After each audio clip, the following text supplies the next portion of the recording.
Non mais attends, Jean-Louis, c'est pas du tout crédible. Ben, on a lancé un question-réponse pour les 7000 abonnés, pour les remercier, et là, le temps de faire la réponse, ils sont bientôt 8000. Donc les 1000 nouveaux, on fait quoi on les remercie d'une autre façon, on leur envoie des gâteaux, Bon, ok, on va essayer de la jouer plus finement, ok, on va déjà tous commencer par vous remercier, les 8000, et puis les 1000 supplémentaires. Peut-être que vous n'avez pas eu le temps de voir le lancement et la vidéo spéciale qui était pour les 7000 et le lancement de ce question-réponse. Donc, bienvenue sur Verisme TV, si vous étiez là dans la petite fenêtre entre la vidéo précédente et celle-ci. Bienvenue, merci à tout le monde. Voilà, toujours aussi passionné de vous parler de physiologie. On s'éclate avec Jean-Louis et ça va continuer. J'espère que vous en aurez pas marre un jour que je vous remercie. Parce qu'à mon avis, je m'arrêterai jamais. À chaque fois, à 9000, à 10 000, je vais avoir envie de vous remercier. Bon, quand on sera à 2 millions, peut-être que je serai devenu une rockstar et je vous remercierai plus. Non, je rigole. À 2 millions, je continuerai à vous remercier. Bref. On est parti pour le question-réponse spécial jeûne intermittent. Alors, vous voyez ça? Ça, c'est un Jean-Louis chargé à bloc. J'étais sûr que ça allait faire ça parce que le jeûne intermittent, quand je vous ai parlé de la loi de l'hormèse, c'était vraiment le sujet qui intéressait tout le monde, qui a suscité le plus d'émotions et de questions. Donc, je me suis dit, si je lance ça, ça va faire boum. Eh ben, ça a fait boum. Et on a reçu plus de 100 questions. Donc, impossible de répondre à tout le monde personnellement dans une seule vidéo. Cela dit, il y a des grands thèmes qui sont ressortis et j'ai pu délimiter 8 grandes catégories qui revenaient vraiment de façon récurrente dans vos questions. Donc, je vais essayer de répondre à tout le monde en faisant des réponses un peu générales sur voilà, ces grands thèmes.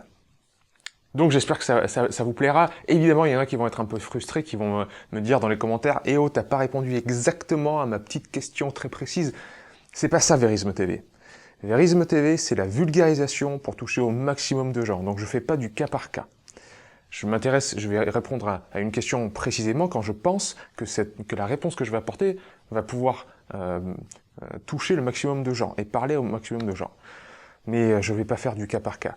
Le cas par cas, les choses très précises, ça, c'est pour le programme H4H que je suis en train de vous concocter dans mon coin. Vous savez, les packs de vidéos où il y aura des centaines de vidéos à télécharger sur le nouveau site internet. Ça, c'est différent. Là, Verisme TV, on est dans le général, les principes, la physiologie. Allez, on attaque. Alors, un gros pavé, c'était le sport et la muscu. Alors ça, sport, muscu et jeûne intermittent, c'est vraiment très tendance et il y a plein de questions là-dessus. Les sports d'endurance. Alors, oui, avant ça, il y a plein de gens qui m'ont demandé qu'est-ce que je fais moi? Qu'est-ce que je fais? Comment je m'entraîne? Qu'est-ce que je mange? Etc.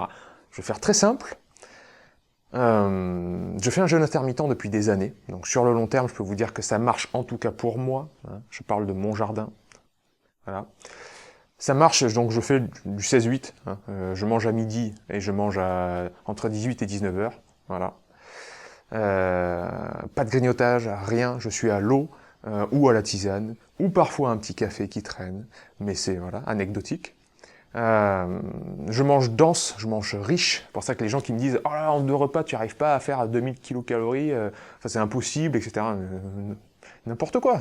Tu manges de l'avocat, tu manges de la graisse de coco, tu manges des algues marines, tu manges des œufs si tu es pas végétarien, tu manges de la purée de sésame. Oh là là, le thym, c'est trop bon, quoi. Je peux te dire que les 1000 calories, moi, j'y suis très très vite. Hein. Et surtout, j'ai arrêté de compter les calories, parce qu'il y a rien, dans le genre grosse connerie qui sert à rien, il y a compter les calories. Donc ça, vous oubliez totalement, et vous retournez voir sur Verisme TV la base de la physiologie. Mais je vous parle jamais de calories, d'accord? Je fais du sport tous les jours. Haute intensité, loi de l'hormèse, donc c'est la qualité, l'intensité, la régularité qui compte. C'est tout. La bouffe, c'est important, mais par rapport à ça, c'est peanuts, si vous voulez prendre de la masse musculaire ou si vous voulez vous améliorer. Discipline. Discipline. Voilà. Vraiment, la qualité de l'entraînement, c'est 99%, 99% de la progression. Voilà. Donc l'intensité que vous mettez dedans, comment vous vous entraînez, les bonnes postures, est-ce que vous faites des bonnes postures? Voilà, j'ai pas grand-chose d'autre à dire que ça. Voilà, et puis je vais très bien, je suis en parfaite santé, toutes mes performances physiques par rapport à il y a 10 ans quand j'étais pas du tout dans cette façon de faire sont au moins égales si ce n'est améliorées, et dans beaucoup de domaines c'est amélioré, notamment l'endurance, notamment la force, notamment l'aspect esthétique, parce que ça m'intéresse aussi d'avoir un beau corps, hein, je le cache à personne, et ça me plaît beaucoup aussi, de voir que ça aussi s'est amélioré. Voilà, tout va bien, tout va bien. Allez, on attaque. L'endurance. Une question au niveau de l'endurance, pour les longues sorties, on me disait, est-ce que c'est... Voilà, moi je suis un triathlète, je vais faire des longues sorties de vélo, de natation, de course à pied. J'ai peur de jeûner, j'ai peur de... Voilà. Le jeûne intermittent, est-ce que c'est intéressant et pertinent dans la pratique de l'endurance? Oui, ça dépend toujours de la personne, évidemment. Mais considérons ça voilà, de manière générale, moi je dirais oui, tu peux partir à jeun, moi, de toute façon le sport ça se fait toujours à jeun, tu pars à jeun, tu pars à vélo, tu pars etc. Et si pendant l'effort, qui dure 2 heures, 3 heures, 4 heures, eh ben, tu vas te réalimenter pendant l'effort. Hein. Tu peux te faire des ravitaux, comme j'avais dit dans une autre vidéo, de jus de légumes avec du plasma de Quinton, parce que l'apport sodique est très important. Tu peux prendre des dattes, des figues sèches réhydratées. Tu peux te faire tes petits ravitaux à toi. Il n'y a aucun problème voilà, à aller te réalimenter sur le vélo ou en course à pied. Si vraiment la sortie est très très longue, d'autant plus si tu n'es pas encore parfaitement habitué au jeûne intermittent. C'est-à-dire si tu n'as pas encore habitué à ton corps à aller piocher dans les réserves lipidiques. Hein, parce que, voilà, s'il est en recherche de glycémie, s'il est en recherche de sucre dans le sang, tu risques de connaître l'hypoglycémie. Donc, voilà, c'est accompagné jusqu'au jour où, peut-être, hein, tu atteindras un point où tu sentiras pas le besoin de te nourrir. Quand tu es sur ton vélo, au bout de 2 heures, tu diras, mais là, ça fait 3 heures que je roule et j'ai pas le besoin, mon énergie est toujours bonne. De toute façon, il n'y a pas de règle. Hein. C'est pas parce que moi je te dis ça qu'il faut que tu te mettes en tête de manger ou pas manger. C'est ton ressenti pendant l'effort. Et si tu vois que tes performances baissent parce que tu as fait d'une manière, change la manière. Hein. C'est ça qui est important. C'est pas de rester enfermé dans un dogme. C'est vraiment écouter son ressenti, se dire bon, ça fait 1 mois que je fais ça, visiblement ça marche pas. Pourtant je fais les choses bien. Ben, je change un petit peu. J'essaye par exemple de me réalimenter pendant l'effort, etc. Donc voilà, à toi de te gérer. Les protéines, l'importance des protéines. Ouais, parce que là, sport, muscu, en fait, la question sous-jacente, c'est comment tu fais si tu manges pas de protéines 3 repas ou 6 repas par jour, il faut tes 30 grammes de protéines toutes les 3 heures pour l'assimilation. Toutes ces théories-là, je les connais par cœur. Hein, et moi, j'ai jamais pris autant de masse musculaire qu'en faisant le jeûne intermittent dont je vous ai parlé tout à l'heure. Et surtout, en ne me préoccupant plus de ce genre de questions. Les protéines, la quantité de protéines et la quantité de calories, les deux théories sont aussi nulles l'une que l'autre. Quand les gens commenceront à réfléchir au niveau physiologique et au niveau, par exemple, de la réponse hormonale de quand ils mangent ou quand ils jeûnent, là déjà on aura fait un grand pas en avant. Ce qui est intéressant dans la prise de masse musculaire, c'est la sécrétion d'hormones de croissance et de testostérone, entre autres. L'hormone de croissance, l'hormone anabolisante la plus puissante. Parce que dans un macabé, dans un cadavre, vous aurez beau faire rentrer des blancs de poulet, jamais il va prendre de la masse musculaire. Hein? C'est pas la protéine entrante, elle se transforme pas immédiatement en protéine musculaire, d'accord? C'est la protéine qui rentre, la réponse du corps, et puis les hormones qui vont dire, ok, on prend ces protéines pour faire du muscle. Dans le jeûne intermittent, je vous ai dit, on a un boost de 500 à 800% d'hormones de croissance. Donc évidemment, c'est tout indiqué dans la prise de masse musculaire. Et c'est pour ça qu'il y a ces 6 tendances dans le monde du fitness de nos jours. Donc oui, ne vous préoccupez plus des protéines. Faites-vous juste, si vous êtes vraiment dans le bodybuilding, eh ben ouais, vous allez avoir des protéines végétales ou animales dans votre repas. Faites-vous un plat équilibré, mais basta, après, n'y pensez plus, quoi. Que ça ne soit pas un problème émotionnel, quoi. Bref. Le ressenti, évidemment, tout ça, bon, j'ai mis des mots-clés parce que bon, j'en ai déjà parlé. La densité de l'alimentation, pour pas tomber dans des fringales, hein, comme je vous ai dit, il faut manger dense si on se fait plus que 2 repas, puisque c'est pas une restriction calorique le jeûne intermittent, donc voilà, ce qui dit dense dit acides gras, présence de lipides, des huiles oméga 3, parce que c'est anti-inflammatoire, comme je vous ai expliqué, précurseur des prostaglandines de lignée 2, donc ça permet aussi de réguler l'inflammation, et on a un gros déséquilibre de nos jours entre oméga 6 et oméga 3. Euh, Purée oléagineux trempé, graines germées, avocat, graisse de coco, algues marines. Il y a plein de trucs qui sont vraiment chargés. Les patates douces, les potimarrons, toute cette famille-là. On a vraiment des aliments qui sont denses et qui vont vraiment apporter la satiété, entre autres. Donc, allez là-dessus. Et c'est sûr que si vous faites plus qu'un repas par jour, mais que vous mangez que des carottes et du fenouil, vous allez avoir un ventre comme ça, vous allez avoir des gaz comme ça, et vous allez avoir surtout toujours pas de satiété, faim, et vous allez être dénutri et sans énergie. Il faut faire la part des choses, hein, et pas tomber dans le côté extrême. Voilà, manger plus dense, c'est tout. La qualité du sport et de l'exercice physique, j'en ai parlé, c'est pour moi la base, hein, la qualité de votre entraînement, l'intensité que vous mettez derrière. Est-ce que vous avez tout donné? Est-ce que vous êtes allé à fond? Regardez des vidéos de Schwarzenegger quand il s'entraînait. Alors, ok, bodybuilding, tout mauvais côté de prise de stéroïdes, etc., dopage, je parle pas de ça. Comment le gars il est arrivé à ce niveau-là? Regardez comment il s'entraîne. Les 2 dernières séries, quand vous voyez qu'il se déchire, il se détruit, quand il est dans cette haute intensité-là, c'est vraiment les 2 dernières répètes, quand on est dans le rouge, quand on est dans la loi de l'Hormèse, que ça rentre, qu'on fait de l'hypertrophie musculaire. C'est l'intensité que vous mettez derrière. C'est quand vous faites plus les choses à moitié, quand vous les faites à 100%. C'est ça la loi de l'Hormèse. La loi de l'Hormèse au niveau du sport, c'est ça. Donc, concentrez-vous sur la qualité de votre entraînement. Concentrez-vous à approcher cette limite-là. Faites-vous aider par un coach sportif ou un pote qui s'y connaît, si vous voulez. Mais faites les choses bien. Et à partir du moment où vous ferez les choses bien au niveau entraînement, les résultats seront là. Même si l'alimentation, même si vous ne faites pas de jeûne intermittent, même si blablabla. La régularité et la discipline, ça va avec. Hein. Régularité sur le long terme, c'est-à-dire c'est pas la peine de faire pendant un mois et de s'attendre à avoir un corps d'athlète. Il faut le faire sur le long terme.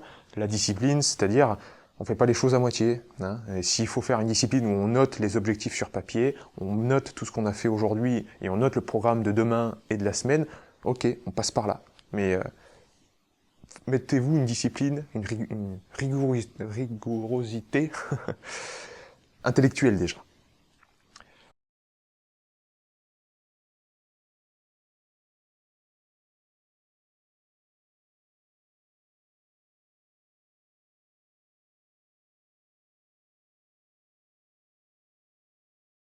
Yes, yes, but exception.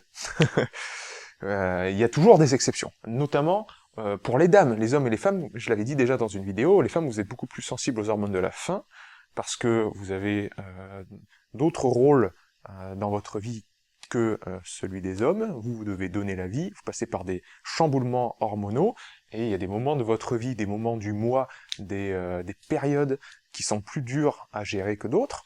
Voilà, on sait que vous êtes plus sensible à la gréline, à la leptine, à certaines hormones de la faim, qui vont avoir une boucle de rétrocontrôle sur la kispeptine, qui est le neurotransmetteur qui est précurseur de l'hormone de croissance, qui est précurseur de... pardon. Qui est précurseur de l'hormone de croissance et d'autres neurotransmetteurs et neurohormones. Donc c'est hyper important de pas tomber dans la frustration, dans l'autoflagellation, de se dire « Oh là là, j'arrive pas à jeûner, etc. Pourtant, la semaine dernière, j'y suis arrivé. Rompez le jeûne si besoin est, parce que ne luttez pas contre, si vous êtes une femme, ne luttez pas contre vos sensations, mordicus. Si vous devez rompre le jeûne, il n'y a pas de problème. Hein. Demain, vous y arriverez mieux. Ou après-demain, vous y arriverez mieux. On est toujours dans la progression et non dans la perfection. Hyper important, parce que la perfection, elle est comme la vérité. Ouais, le truc des excuses, ça me plaît beaucoup. J'ai toujours l'impression, quand on me pose cette question, mais est-ce que sur le long terme, c'est tenable? En fait, c'est pas tenable sur le long terme. Ou quand j'ai fait la vidéo sur le jeûne intermittent dans la loi de l'Hormèse, on me disait, ah ouais, les commentaires, il y en avait quelques-uns, hein. Vous étiez 99% à être positif, mais il y en avait un ou deux qui disaient, ça c'est intenable sur le long terme de sauter le petit déjeuner, on verra dans 4-5 ans si tu y arrives toujours. Moi, ça fait des années que je le fais, j'ai aucun problème. Et il y a des témoignages partout de personnes qui le font depuis X années, et il n'y a aucun souci. En fait, ça, pour moi, c'est des excuses pour ne pas passer à l'action. C'est du genre, comme c'est pas tenable sur le long terme, eh ben, je le fais pas du tout. Et ça, c'est terrible, ça. Ça, c'est vraiment cette inhibition de l'action, ça, je déteste. On s'en fout que ce soit pas tenable sur le long terme, t'as qu'à le faire que sur une semaine, alors. Il y a plein de bons effets, on le sait, les études scientifiques sont là. Fais-le sur un seul mois, alors. Il n'y a pas de problème. Ça va te faire du bien, tu vas être en bonne forme, et après, si tu veux, reprends ton rythme, 3 repas par jour. Et puis, peut-être que tu reprendras pas ce rythme, peut-être que tu le garderas sur 6 mois, le jeûne intermittent. Qu'est-ce qu'on s'en fiche que ce soit pas tenable sur le long terme? Donc, pas d'excuses pour passer à l'action. Est-ce que ça baisse le métabolisme? Non. Non, si c'est bien fait. Non, si ce n'est pas une restriction calorique.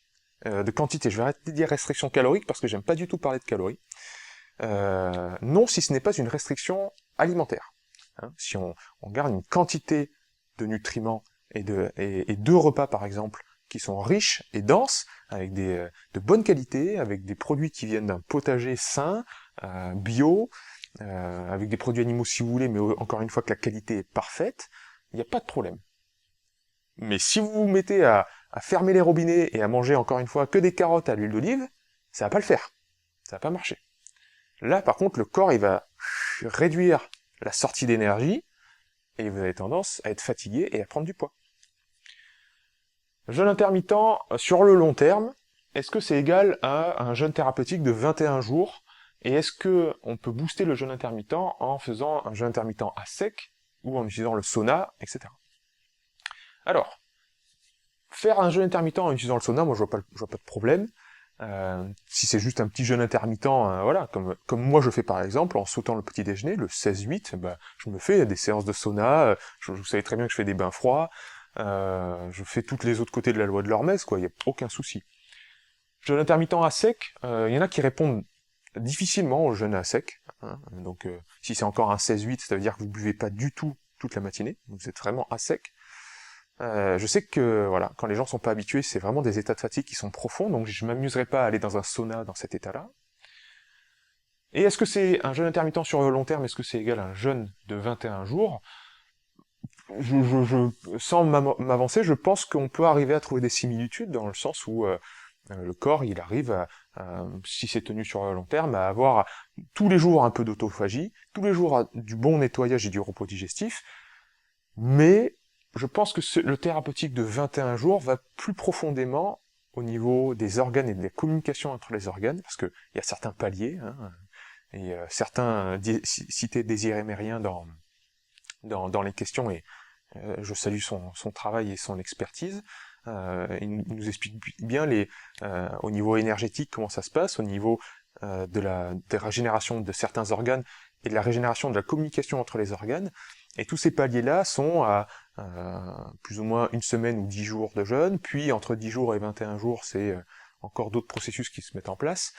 Alors, je pense qu'il y a des différences et des similitudes entre les deux. Je pense que ça peut être bon quand même de faire un long jeûne, au moins une fois dans votre vie, et de pratiquer le jeûne intermittent de façon régulière, tout au long de l'année. Pas forcément tous les jours, sans se mettre une règle, toujours selon son ressenti, mais why not? Pour qui? Est-ce que quand on est une femme qui allaite, quand on est enceinte, quand on veut avoir un enfant, est-ce qu'on peut jeûner? Alors, quand vous allaitez, on va commencer tout simplement quand vous êtes enceinte. Moi, je sais à quel point les œstrogènes et la progestérone, les hormones font le yo-yo et font les montagnes russes, donc là, je m'amuserai pas, si vous voulez.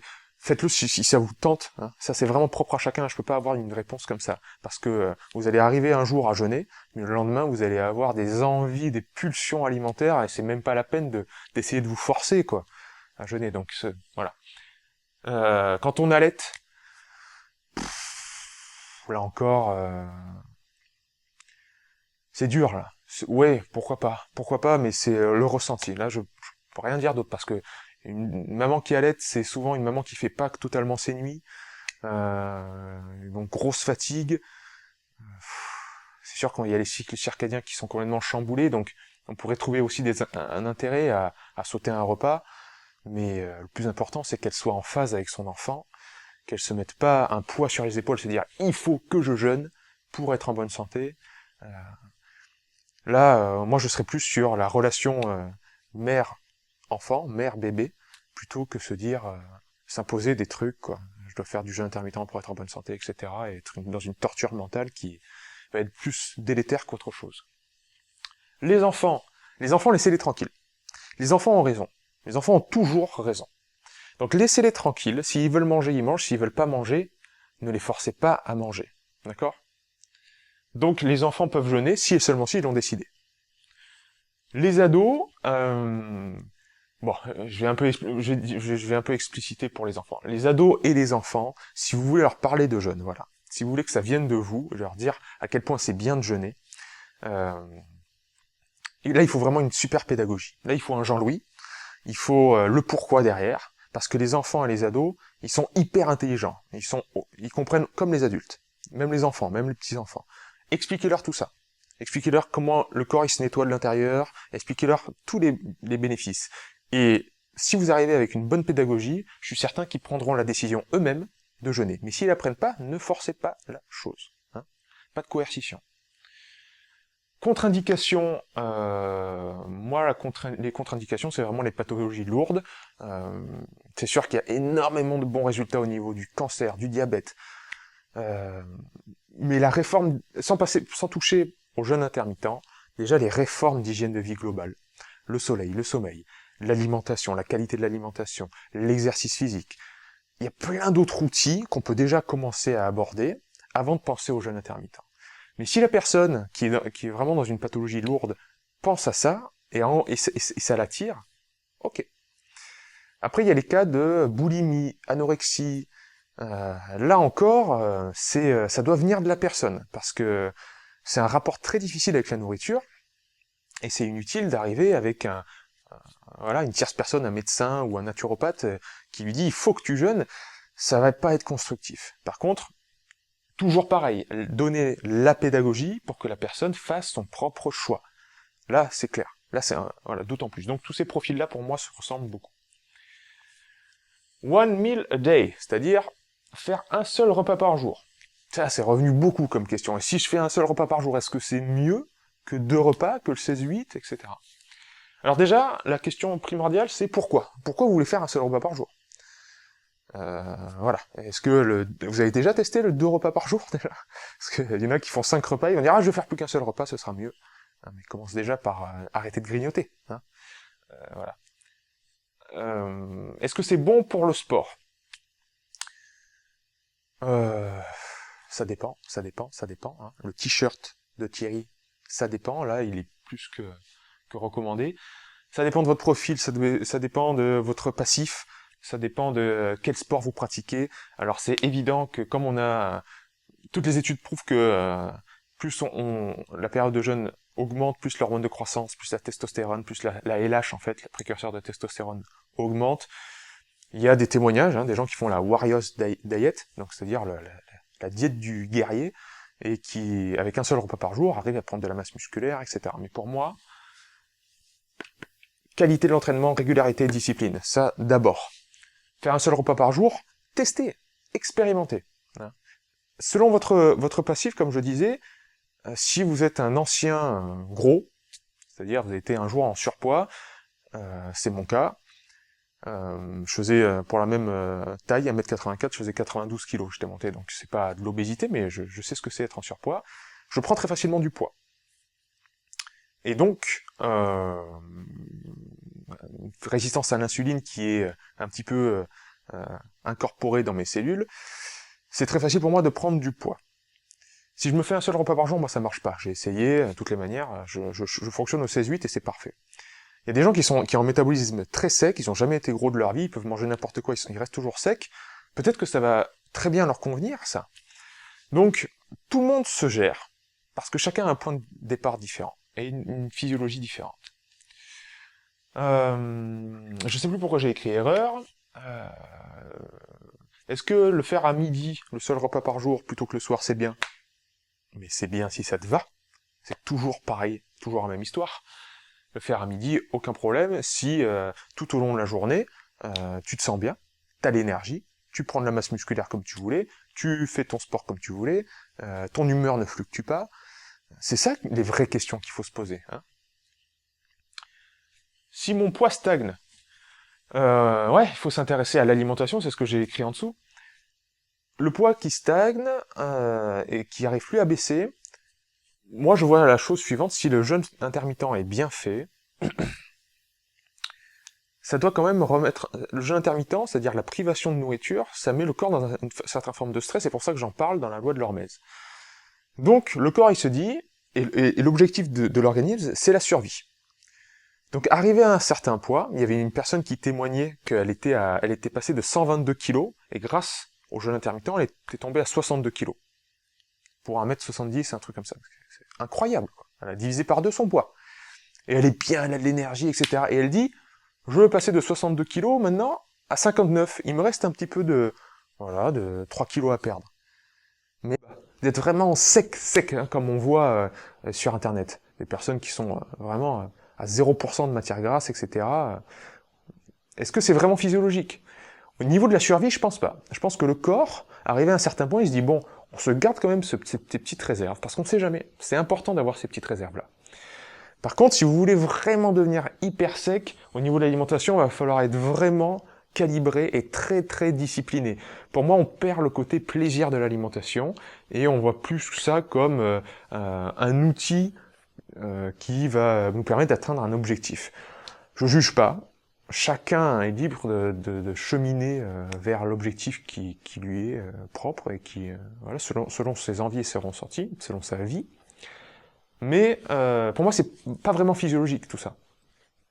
Donc si ton poids stagne et tu as encore des kilos à perdre, même si tu fais le jeûne intermittent et le one meal a day, pardon, one meal a day, donc c'est un repas par jour, déjà, regarde les glucides, hein, parce que si tu te gaves de céréales, si tu te gaves de sucre, si tu te gaves même de fruits, il y a de grandes chances que ça te fasse grossir, ça, parce que réponse de l'insuline extrêmement forte. Ce qui fait moins sécréter d'insuline, c'est les lipides, et en plus ça apporte plus de satiété, donc d'autant plus, on en revient à la densité. Si vous faites un seul repas par jour, mangez dense. Hein. Mangez, comme j'ai dit tout à l'heure, des produits denses. Et ça permettra aussi de moins manger en volume, en quantité, d'avoir une meilleure satiété et d'avoir moins d'insuline sécrétée, donc sans doute moins de prise de poids.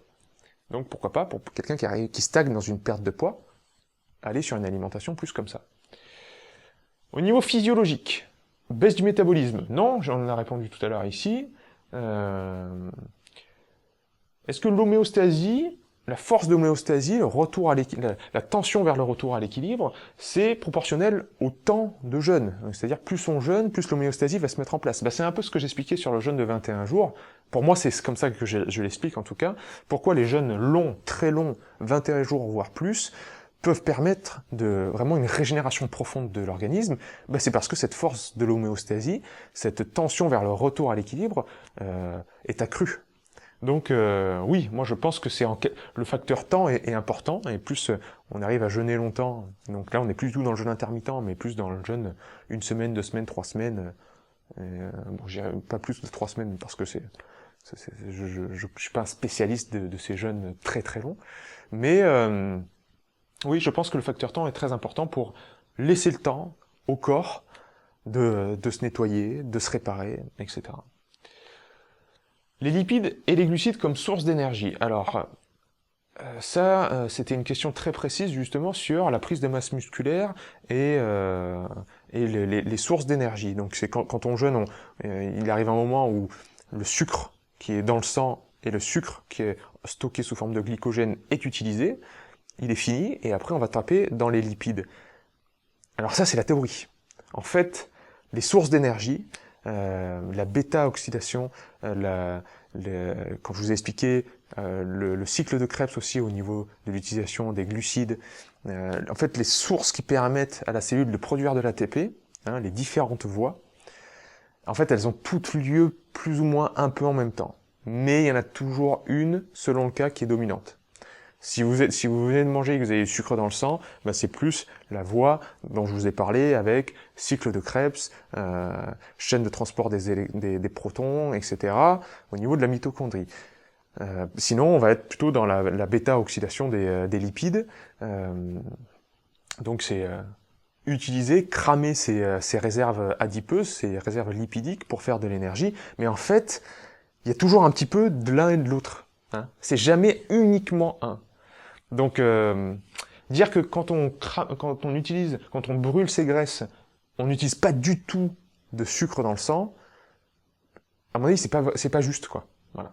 C'est les recherches, en tout cas, que j'ai vues qui disaient ça, et moi, ça me semble tout à fait logique, hein. Je vois pas comment on arrive à un point zéro, où il y a vraiment zéro glucides qui sont utilisés pour produire de l'énergie.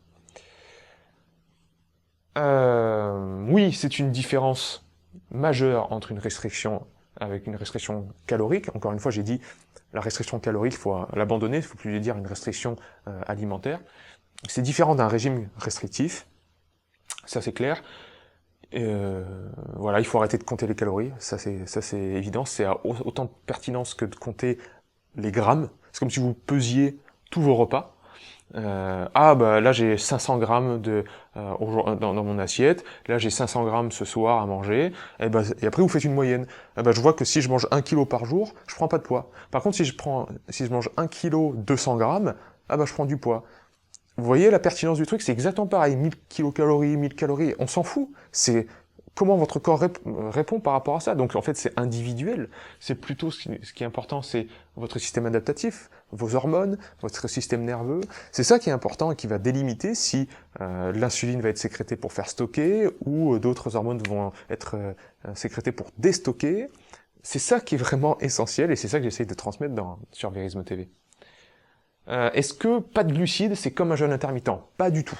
Pas du tout. Peu importe ce que vous mangez, vous aurez une réponse de l'insuline. Peu importe ce que vous mangez, il y aura une réponse du métabolisme dans votre corps. Parce qu'il faut transformer les aliments, parce qu'il faut que les organes se réveillent. Et on sort totalement du jeûne intermittent, même si ce que vous mangez ne comporte pas de glucides. C'est une personne qui m'écrivait, qui me disait, voilà, le matin, je mange, mais ça va être gras. Donc, si je mange que c'est gras et qu'il y a peu de réponse d'insuline, c'est comme un jeûne intermittent. Mais pas du tout. Pas du tout. Il y a plein d'effets au jeûne intermittent. Il y a l'autophagie, il y a évidemment certaines hormones pour déstocker, mais il y a aussi le repos des organes digestifs. Il y a tout ça, en fait. Hein. Donc là, vous éliminez, si vous mangez, vous éliminez l'autophagie, vous éliminez les hormones de croissance et la testostérone, parce qu'à chaque fois que vous mangez, la testostérone, elle descend. Pendant au moins 3 heures, pic d'insuline, donc vous êtes en mode stockage, et puis le repos des organes digestifs, il se repose plus, il commence à travailler, donc rien à voir. Au cancer, et comment ça se répercute sur le système immunitaire? Alors pour le système immunitaire, je te renvoie, parce que c'était une question très précise sur la vidéo, qui était sur le jeûne intermittent et le système immunitaire, notamment la diminution de certaines cytokines, le TNF-alpha, l'interleukine 6, des cytokines, donc des espèces de gyrophares pour le système immunitaire qui disent c'est ici qu'il y a l'inflammation, donc c'est pro-inflammatoire, ça diminue en période de jeûne intermittent. L'eau, l'importance de l'eau et le cancer. Ouais, c'est sûr que pour des processus physiologiques, l'eau est essentiel. On a besoin de la molécule H2O. Maintenant, le corps, il a des longues réserves d'eau. Faire du jeûne sec sur une petite période, ça a beaucoup d'effets bénéfiques également. Il faut se renseigner sur les études de Sergei Filanov, le médecin russe qui a fait jeûner à sec beaucoup de monde. Moi, je fais un jeûne hydrique, je bois. Et ça me va très bien, et toutes les personnes que j'accompagne, je les dirige toujours vers un jeûne hydrique, et ça se passe parfaitement. Donc je pense que l'eau a une part aussi importante et non négligeable dans l'évacuation de certaines toxines et des processus métaboliques. Mais testez le jeûne sec, pas de problème. Essayez. Et le cancer, j'en ai un petit peu à parler juste avant. Même dans le reportage d'Arte sur le jeûne, on parle, c'est dans un centre en Allemagne, il me semble, euh, pour accompagner les personnes cancéreuses où ils utilisent le jeûne. Donc les études commencent à fleurir autour du jeûne et du cancer, mais encore une fois, on a plein d'autres outils. Avant de parler du jeûne qui peut être très polémique et qui peut faire très peur, non seulement pour la personne cancéreuse, mais surtout pour l'entourage. Mais qu'est-ce que tu fais? Tu vas pas manger, etc. Avant de faire ça, il faut sensibiliser la personne sur les conditions, les facteurs dans son environnement et dans sa vie qui ont donné naissance à ce cancer. Les relations avec autrui, la situation familiale, professionnelle, le manque de sommeil, le manque de soleil, l'exercice physique, la sédentarité, l'alimentation, tout ça, vous lui parlez de tout ça. C'est important que la remise en cause passe par là, par ce cheminement philosophique de sa vie. Et après, on peut arriver avec des études, avec des reportages télé qui parlent des bienfaits du jeûne, etc., sur le cancer. Why not? Mais en amont, je pense qu'il y a un gros travail à faire avant ça. La catégorie sensation, c'est sensationnel. Non, je rigole. Beaucoup d'appétit. Alors, l'appétit qui part en flèche, c'est si vous avez des cravings, comme disent les Américains, c'est-à-dire des grosses pulsions pour certains trucs à certains moments de la journée, c'est que vous n'êtes pas encore adapté au jeûne intermittent ou que la manière dont vous vous alimentez pendant la plage horaire où on s'alimente est pas bonne. Là encore, je renvoie sur la densité, les lipides qui apportent plus de satiété, qui font moins de pics d'insuline, donc vous avez moins de chances d'avoir une hypoglycémie réactionnelle derrière. Donc, voyez votre alimentation pour changer un petit peu, pour moduler et aller plus vers la densité. Et si l'appétit aussi, il y a une part émotionnelle derrière, pratiquez la cohérence cardiaque, pratiquez des exercices de respiration, de calme, de méditation, relativisez. Vous allez, ça va, c'est 10 heures du mat, il faut tenir jusqu'à midi, vous avez juste 120 minutes, 2 heures à tenir, vous n'allez pas mourir. Asseyez-vous, relaxez-vous, respirez calmement, buvez un grand verre d'eau, tout va bien, tout va bien.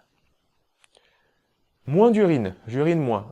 Comme j'ai dit, l'eau est peut-être utilisée par le corps, je vous renvoie sur la vidéo sur les reins, parce que les électrolytes, les minéraux, l'eau, elle est retenue, le jeûne, il est là pour aussi faire un reset du système hormonal, et l'hypothalamus, on sait que c'est lui qui gère la vasopressine, l'hormone antidiurétique. Je vous ai parlé du système angiotensine, rénine, angiotensine, aldostérone. Voilà, il y a certaines hormones qui vont être qui gèrent justement la sortie de l'urine ou la rétention d'eau, qui sont rééquilibrées. Donc c'est normal qu'on fasse moins pipi ou plus pipi. Voilà, il y a des rééquilibrages qui arrivent. Donc no suicide. Les gargouillis dans le ventre. Ça, généralement, c'est l'estomac qui reprend sa place, ou qui puisqu'il a force de manger 5 repas par jour, il est complètement dilaté, il est devenu énorme. Tout d'un coup, vous le mettez à un jeûne intermittent de 16 heures, au bout de 16 heures, il va diminuer, ça peut faire, au bout d'un moment, que les parois se collent, se décollent, faire des creux. Ça, c'est pas la faim. Tout ce qui est des creux, des gargouilles, etc., ça n'a rien à voir avec la faim. C'est juste que l'organe reprend sa place. Donc, on ne s'inquiète pas, on boit un verre d'eau, on respire tranquillement, on se met au soleil, tout va bien se passer. Gros craquage et prise de poids. Là, j'en ai parlé tout à l'heure, blablabla, le poids qui stagne. Gros craquage, c'est souvent qu'il y a beaucoup de sucre dans ce que vous mangez. Parce que sous prétexte que vous faites plus que 2 repas par jour, vous vous gavez un petit peu de ce qu'il faudrait pas. Des céréales, des sucres, des sucreries ou des fruits, trop. J'adore les fruits, j'en mange suffisamment pour vous dire que j'adore ça. Mais trop de sucre, ça entraîne cette boulimie et ces envies 2-3 heures après de remanger en fait. Donc attention, toujours pareil, je renvoie sur densité, lipides, voilà. Baisse de l'humeur. S'il y a encore une baisse de l'humeur, ça va être un petit peu pareil que pour la baisse d'énergie. C'est que soit tu es dans une période de transition, c'est-à-dire voilà, ça fait 1 semaine, 2 semaines, 3 semaines que tu as mis le jeûne intermittent en place et que ton corps n'est pas encore habitué à ce changement d'énergie, parce qu'on arrête de taper dans les sucres et on va chercher les lipides comme source d'énergie. Donc, soit tu as commencé ça, période de transition, soit vraiment ça dure depuis un moment, Et quand ça dure depuis un moment et que ça marche pas, il faut changer. Hein. Il faut, comme dirait Albert Einstein, la définition de la folie, c'est faire toujours la même chose en attendant un résultat différent. Si votre façon de faire ne marche pas, essayez-en une autre. Hein. On change une équipe qui perd, on change pas une équipe qui gagne, mais on change vraiment une équipe qui perd, quoi. Hein. Donc, baisse de l'humeur et baisse d'énergie sur le long terme. Il y a peut-être une remise en question à se faire au niveau de l'alimentation, hein, toujours pareil. Est-ce que tu manges assez dense? Est-ce que tu manges pas trop de sucre? Est-ce que tous les autres signes cliniques sont-ils dans le vert? Est-ce que tu as des gaz, des ballonnements? Est-ce que tu te sens pas bien, nauséeux? Des migraines? C'est important de se remettre en question et pas de fermer les yeux sur ce genre de symptômes-là. Hein, et toujours se remettre sa façon de faire en question. La satiété, je vais pas y revenir, j'ai suffisamment parlé de densité, etc. En plus, je le revois là, donc on va en reparler. En pratique, il y a une personne qui me demandait, je mange à 12h, à 16h, à 20h, est-ce que ça peut être optimisé? Bah ouais, ne mange pas à 16h. Tu peux, au lieu de faire... C'est bien déjà d'avoir cette fenêtre de 8h, comme ça après derrière t'as ta plage de jeûne de 16h, mais tu peux essayer d'éliminer le repas de 16h et de manger par exemple à 12h et à 18h.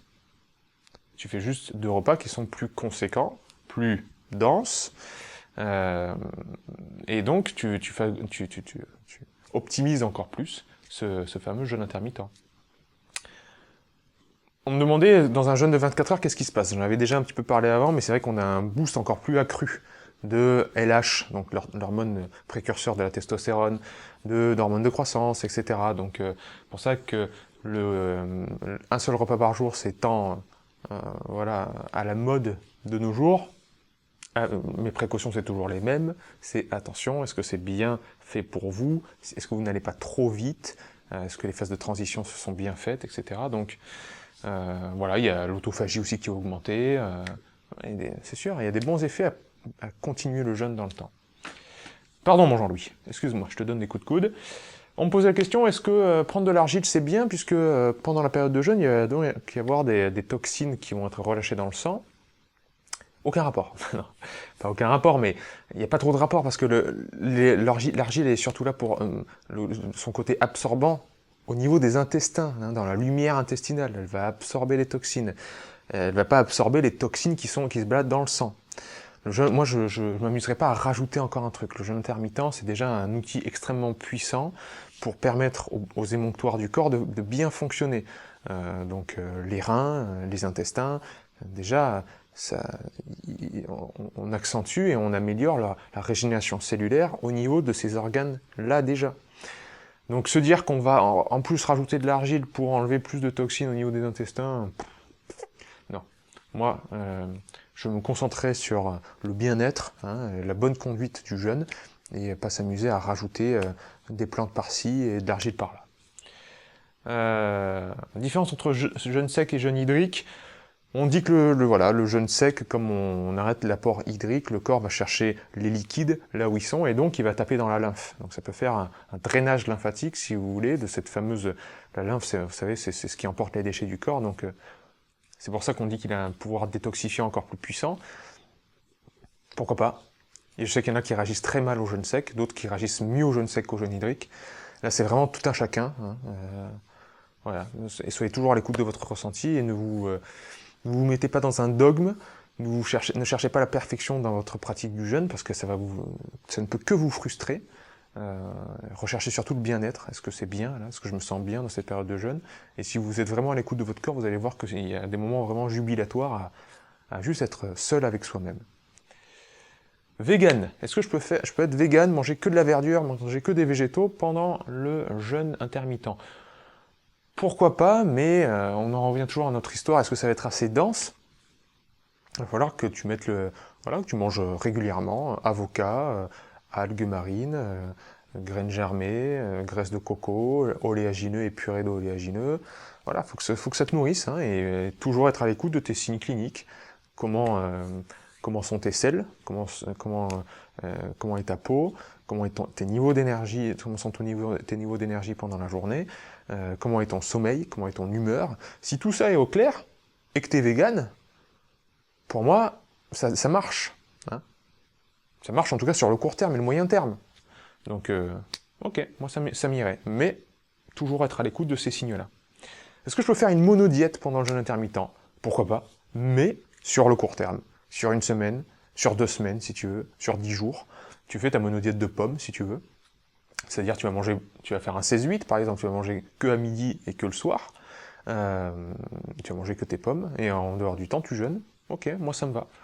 Si idem, toujours pareil. Si c'est bon pour toi à ce moment-là, et si c'est uniquement sur une semaine ou 2 semaines, moi ça me va. Est-ce que je peux faire le régime cétogène pendant le jeûne intermittent? Ouais. Régime cétogène et jeûne intermittent, c'est ce que j'ai fait pendant 4 mois. Ça m'a allé très bien, mais c'est très restrictif. Faut quand même regarder beaucoup ses aliments, pas manger de sucre. Voilà, socialement aussi, c'est pas terrible. Si c'est pas restrictif socialement pour toi et que ça te va, ok. Mais si c'est vraiment une contrainte que tu te mets, moi j'ai voulu faire ça pour vraiment toujours dans l'expérimentation et tester sur moi-même les choses. Ça m'allait bien, mais je trouvais quand même que parfois manger une patate douce ou manger des fruits, quand même, c'est cool. Donc voilà, why not? À voir sur le long terme et à voir, encore une fois, c'est propre à chacun. Est-ce que pendant le jeûne intermittent, je me fais un repos total? Ça dépend. Ça dépend de ton objectif du jeûne. Est-ce que tu jeûnes pour guérir d'une pathologie? Dans ce cas-là, ouais, moi je serais plus sur se reposer au maximum, bain de soleil, promenade légère, pieds nus dans l'herbe. Là, ça m'irait, parce qu'on laisse le corps tout le loisir de se purger, se nettoyer, se reconstruire. Si par contre tu fais du jeûne intermittent pour le boost d'hormones de croissance et prendre de la masse musculaire, tu vas pas rester au lit, hein. Donc non, ça dépend. Tout dépend de ton objectif du jeûne. Et la densité, j'en ai parlé de long en large. Les boissons, alors que vous buviez du thé, du café, des tisanes, tout ça, vous réveillez vos organes. Parce que les principes actifs qui sont dans les plantes, peu importe, thé, café, tisane, etc., jus de citron, vinaigre de cidre, je m'en fiche que ça fasse pas de réponse d'insuline, hein, et même il peut y avoir des réponses insuliniques si vous buvez du jus de citron ou du vinaigre de cidre, mais de toute façon, votre foie il va se réveiller pour détoxifier les principes actifs qu'il y a dans les plantes. Donc vous allez commencer la chronobiologie, vous allez commencer le chronomètre, tac, du foie. Et on s'est rendu compte que les organes, généralement, ils ont une chronobiologie de 12 heures. C'est-à-dire, ils sont faits pour être actifs 12 heures et se reposer après 12 heures. Être actifs, en fait, pendant la journée et dormir la nuit. Si, à partir du moment où vous mettez quelque chose dans votre bouche qui n'est pas de l'eau, le foie, entre autres, hein, mais les autres organes digestifs, ils se réveillent. Donc on perd le côté repos digestif.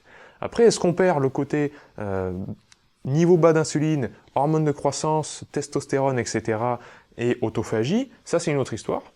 Les hormones, si ceux qui boivent du thé et du café, comme c'est excitant au niveau des glandes surrénales, on peut avoir un rush d'adrénaline qui prend du sucre et qui le met dans le sang, donc la glycémie augmente, et qui dit glycémie qui augmente, bah ça va induire la sécrétion d'insuline par le pancréas.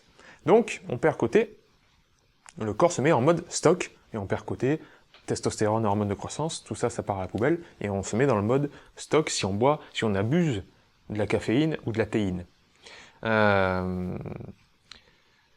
Donc, ouais, autophagie, c'est une autre histoire, mais il y a certains bons côtés du jeûne intermittent qui peuvent être cassés par ce que vous buvez le matin. Le plus simple, c'est d'être à l'eau. Mais j'entends bien, c'est pas facile. Par exemple, il y a des gens qui me disent je bois des jus le matin. Mais c'est pas du tout un jeûne, hein, si vous buvez des jus. Il y a c'est très riche en nutriments, ça te demande un travail digestif. Même s'il n'y a pas de fibres, c'est énorme. Donc, si vous buvez un jus le matin, et que c'est une phase de transition, parce qu'avant vous faisiez 5 repas par jour, et que maintenant vous voulez en faire plus que 3, mais c'est très bien, vous prenez un jus le matin, et puis dans 1 mois ou 2, vous serez plus qu'à 2 repas par jour, et le matin vous serez à l'eau. Si c'est une phase de transition comme ça, il n'y a pas de souci. Donc, le jus, ok, mais ne tombez pas dans l'erreur des jus. Les jus, c'est génial pour se reminéraliser, pour tout un tas de choses, mais comprenez bien que vous faites une charge énorme de nutriments, et il faut qu'ils soient consommés de manière adéquate, et qu'on ne saute pas l'étape de la bouche, en fait, hein, de l'amylase salivaire, etc. Donc les jus, petit conseil de vériste, vous rajoutez 50% d'eau dedans, vous les diluez, et vous les buvez à la cuillère. Comme ça, vous êtes sûr de les garder en bouche et de ne pas faire glou glou glou glou comme ça, là, et que ça soit terrible pour votre digestion et que ça fasse un pic d'insuline comme c'est pas possible, et que vous ayez tous les mauvais côtés de la prise de jus. Hein, parce qu'il y a vraiment beaucoup d'erreurs qui sont faites quand on prend des jus. Donc, voilà, les jus, pas de souci, si c'est dans une phase de transition et si c'est bien bu. Bon, 100 questions en une vidéo. C'est pas mal quand même, nouveau record peut-être. Non, je sais bien que j'ai peut-être pas répondu à ta question, qui est ton petit problème que seul toi peux comprendre, donc tu voulais ta petite réponse personnelle. Eh ben non, ça faudra venir dans les stages, dans les stages du programme H4H, où j'y répondrai dans les packs de vidéos, sur le prochain site internet, hein, sur le nouveau site internet. Les trucs personnalisés comme ça, c'est pas le but de Verisme TV. Hein. Verisme TV, c'est propager, faire un travail de militantisme pour la santé. Donc c'est toucher le plus de gens possible. Mais j'espère que toutes ces informations vous sont utiles, évidemment. Avant de se quitter, mon Jean-Louis, il faut qu'on parle quand même du stage de Paris, du 9 et 10 juin, stage de Régénère, donc de Thierry Casasnovas, où votre serviteur sera et épaulera Thierry. Voilà, moi j'interviendrai sous forme de mini-conférence sur ces 48 heures.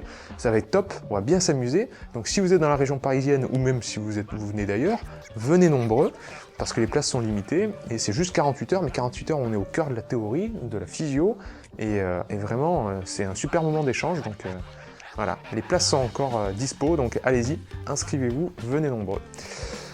Voilà mes véristes, j'espère que ça vous a passionné cette vidéo, nous en tout cas on s'est éclaté, elle est un petit peu longue, mais on avait besoin. De toute façon, on va vous reparler du jeûne intermittent, on va continuer de vous parler de la loi de l'hormèse, donc ne vous inquiétez pas, d'autres informations plus pointues arrivent très bientôt sur Verisme TV. En attendant, n'oubliez pas que la vérité, elle est déjà en vous.